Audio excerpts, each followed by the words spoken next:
64 సీట్లు కాంగ్రెస్ గెలిచిందన్న గంటలో ప్రగతి భవన్ ఖాళీ చేసి సొంత కారులో ఆయన ఇంటికి వెళ్ళిపోయాడు. మాకు అటువంటి ఆలోచన ఉంటే మేము ఎందుకు వెళ్తాం? అంత అర్జెంట్గా పోవాల్సిన అవసరం మిమ్మల్ని అడుగుతారు, 5 ఏళ్ళు గవర్నమెంట్ ఉంటుందా? 5 ఏళ్ళు ముఖ్యమంత్రిగా రేవంత్ రెడ్డి ఉంటారా? అది కాంగ్రెస్ పార్టీని అడగాలి, నన్ను అడగాల్సిన క్వశ్చన్ కాదు కదా. యాజ్ ఎ బీఆర్ఎస్ పార్టీ డెఫినెట్గా ఆ ప్రభుత్వ ఫెయిల్యూర్స్ని ప్రశ్నించడం మా బాధ్యత. ఉంటుందా ఉండదా అంటే వాళ్ళ ఎమ్మెల్యేల ఇప్పుడు మొన్న ఏదో మీటింగ్లు, హోటల్ మీటింగ్లు, ఈ మీటింగ్లు ఆ మీటింగ్లు అవుతున్నాయి అంటున్నారు. వాళ్ళ సంగతి ఏందో ఇవాళ ఢిల్లీకి పిలిచింది కూడా హైకమాండ్ చాలా సీరియస్గా ఉన్నది. మొట్టికాయలు వేసింది ముఖ్యమంత్రి అంతా. ఇవాళ హైదరాబాద్ ఢిల్లీలో ఫ్రస్ట్రేషన్లు ఉన్నాడు, చాలా గురించి కోపంగా ఉన్నాడు. ఈ పైకి ఏదో రాహుల్ గాంధీని రమ్మనడానికి పోయినామని చెప్తున్నారు కానీ ఎమ్మెల్యేల నుంచి పోయిన కంప్లైంట్ల మీద హైకమాండ్ పిలిచింది, హైకమాండ్ ఆయన ప్రశ్నించడానికి పిలిచారు అని అంటున్నారు. సో నిజమైందనేది వాళ్ళు చెప్పాలి. I can't say. అంటే కాంగ్రెస్ లో మోర్ డిజర్వ్డ్ క్యాండిడేట్ ఉన్నారా రేవంత్ రెడ్డి కాకుండా ముఖ్యమంత్రి? That is there internal FIR. ఇప్పుడు ఎవరికి వాళ్ళే కాంగ్రెస్లో చాలామంది ముఖ్యమంత్రులను చెప్పుకుంటుంటారు, చాలామంది బాధపడుతున్నారు.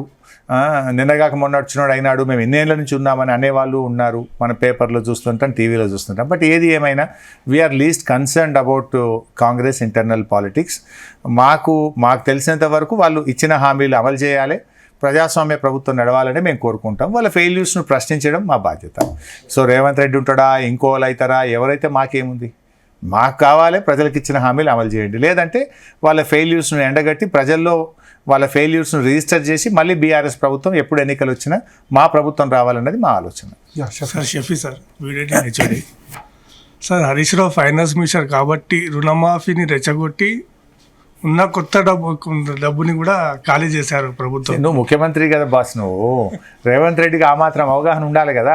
ఒక ప్రకటన చేసేటప్పుడు ముఖ్యమంత్రి ఆచితూచి అధికారులతో మాట్లాడి, క్యాబినెట్తో మాట్లాడి మన ఆర్థిక పరిస్థితి ఏందో చూసుకొని ప్రకటన చేయాలి. నంబర్ 1. నంబర్ 2, మీరు హామీ ఇచ్చేటప్పుడే December 9 ఏకకాలంలో రుణమాఫీ చేస్తాం, మొదటి సంతకం పెడతాం, ఒక్క స్ట్రోక్లో చేస్తామని ఎందుకు మాట్లాడిండ్రు మరి? అంటే అప్పుడు ఏమన్నారు అడిగితే, మా కాంగ్రెస్కు చాలా పరిపాలన అనుభవం ఉంది, మేము ఈ దేశాన్ని పాలించినాం, మాకు సంపద ఎలా సమకూర్చుకోవాలో తెలుసు, ఎలా పంచాలో మాకు తెలుసు అని పెద్ద పెద్ద డైలాగులు కొట్టిండ్రు. కొట్టినప్పుడు చేయాలి కదా. చేయనప్పుడు డెఫినెట్గా అడుగుతా. హరీష్ రావు కాదు, ఒక ప్రతిపక్ష ఎమ్మెల్యేగా డెఫినెట్గా అడుగుతా. ఇంకా చాలా ఉన్నాయి అడగాల్సినవి. మీరు ఎన్ని హామీలు ఇచ్చారు, ఎన్ని మాటలు చెప్పారు, ప్రజలకు అందమైన మాటలు చెప్పారు కదా, చప్పట్లు కొట్టించుకున్నారు, ఓట్లు వేయించుకున్నప్పుడు చేయాలి. మరి చేయకపోతే క్షమాపణ చెప్పండి, చెంపలేసుకోండి. మేము తప్పుగా చెప్పినాము, ప్రజల్ని మోసం చేసినాము, మీకు 100 రోజుల్లో చేస్తామని చెప్పి మీ పొరపాటు చేసినామని క్షమాపణ కోరండి, బహిరంగ క్షమాపణ కోరండి. సార్ కేసీఆర్ వారసుడు కేటీఆర్, హరీష్ రావు వారసుడు ఎవరు సార్? నెక్స్ట్ ఎప్పుడు రాబోతున్నారు? ఇప్పటివరకైతే నా పిల్లలు చదువుకుంటున్నారు, అటువంటి చర్చ మా ఫ్యామిలీలో ఎప్పుడూ రాలేదు.